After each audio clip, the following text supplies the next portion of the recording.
Welcome everyone, welcome to my YouTube channel. जैसे कि हमारे यहाँ पे क्या है, ऑलरेडी मैंने एमसीक्यूज़ की वीडियोस अपलोड कर दी है। सेम वेज मैंने मेंस की जो एक नई सीरीज़ शुरू करी है जिसमें मैं मेंस की प्रॉब्लम्स सॉल्व कर रही हूँ, उसी में ये 5th प्रॉब्लम लेके मैं आई हूँ। 5th वीडियो जो है ये है। सो इसमें जो क्वेश्चन है वो है, discuss the liability of an abettor when one act is abetted and different act is done.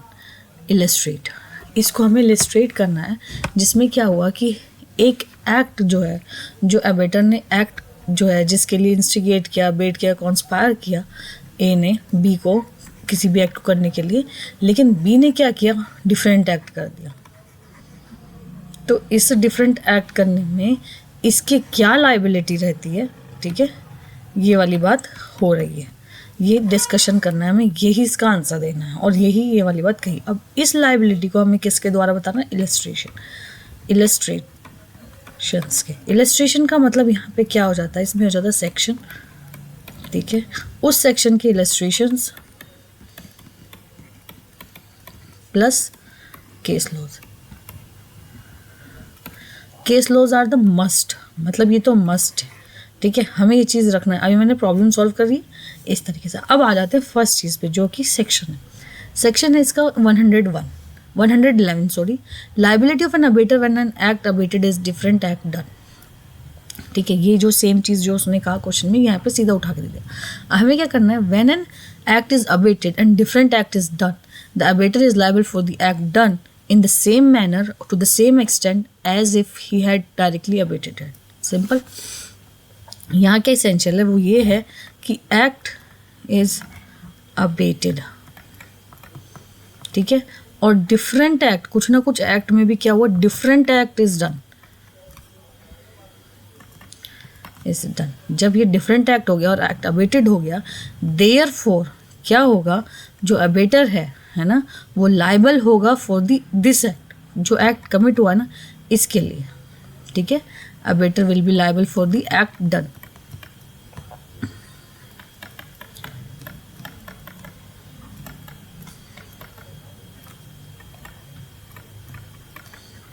Done, simple. अब कितने मैनर में, किस एक्सटेंट में, ये बात है। तो इसके लिए इसमें जो इसकी लाइन है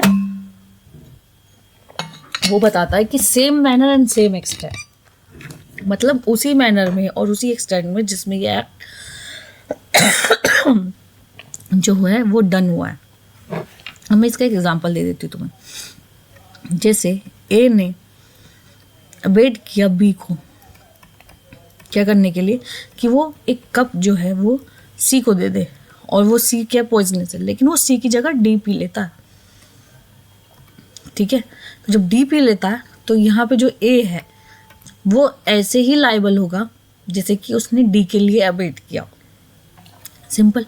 अब इसका एक प्रोवाइडेड है। प्रोवाइडेड क्या कहता है, the act done was a probable consequence of the abetment. जैसे कि मैंने कहा था, act is abetted and was committed under the influence of the instigation or with the act or in persuasion of the conspiracy which is constituted the abatement, ठीक है। जैसे कि आपको पता ही है, अबेटमेंट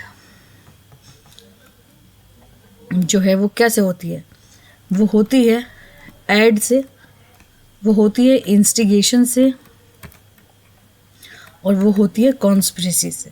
तो तीन इसकी एसेंशियल है, ठीक है। और इन्हीं तीनों के द्वारा कोई एक्ट अबेट हुआ हो, एक्ट इज अबेटेड, ठीक है। ये इसकी प्रोवाइडेड है, प्रोविजो है, जो ये वाली बात कही, और यही वाली बात इसकी फर्स्ट एसेंशियल फुलफिल कर देती है, ठीक है। अब इसके इलस्ट्रेशन ले लो। जैसे A instigate a child to put poison into the food of Z and give him a poison for that purpose. The child, in consequences of instigation by mistake, put the poison in the food of Y, which is by the side of that of H, Z.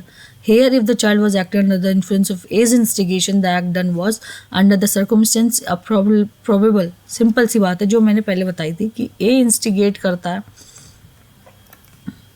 B को, ठीक है। क्या instigate कर रहा है वो कर रहा है इसको कि तुम जो है पॉइजन जो है वो फूड में डाल दो सी के, लेकिन सी के बराबर में डी है, वो पॉइजन जो है वो डी के फूड में डाल देता है, तो वो ए जो होगा वो same manner and to the same extent, ठीक है, लायबल होगा। ये ए सेम एक्सटेंट लायबल होगा। अब बी क्या कहता है, A instigate B to burn Z house, B set fire to the house at the same time committing theft of the property. A though guilty of abating the burning of the house is not guilty of abating the theft.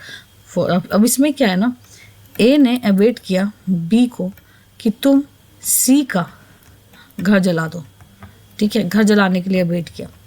लेकिन घर जलाने के लिए जब abate किया ना, तो इसने B ने यहाँ पे चोरी भी कर ली, थेफ्ट भी कर लिया।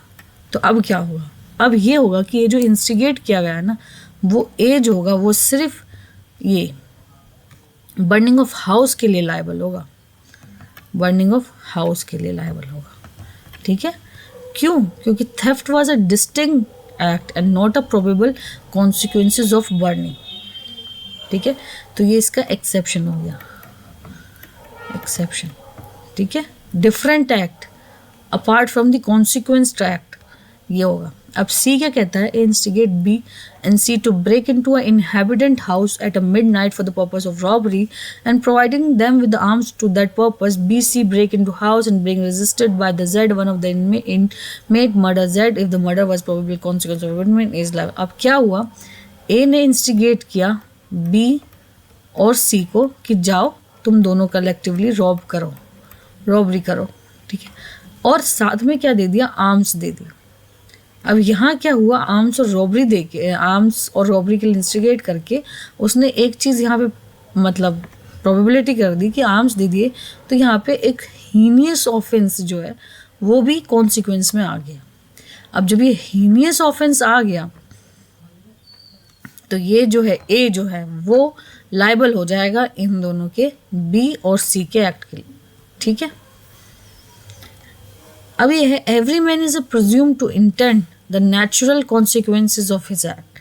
यही वाली बात जो है वो सेक्शन नंबर 101 कहती है, 111 कहती है कि हर, अब जैसे एक ये जो हमने थर्ड इलस्ट्रेशन ली, let's take C illustration, C illustration देख लेते हैं दोबारा से। जैसे ए है, इसने जैसे ही इंस्टिगेट किया बी और प्लस सी को कि आप जाओ और रॉबरी करो, तो रॉबरी तो ऑलरेडी एक हीनियस ऑफेंस हो गया ना किसी के घर, और रॉबरी भी कैसे, हाउस ब्रेक करके।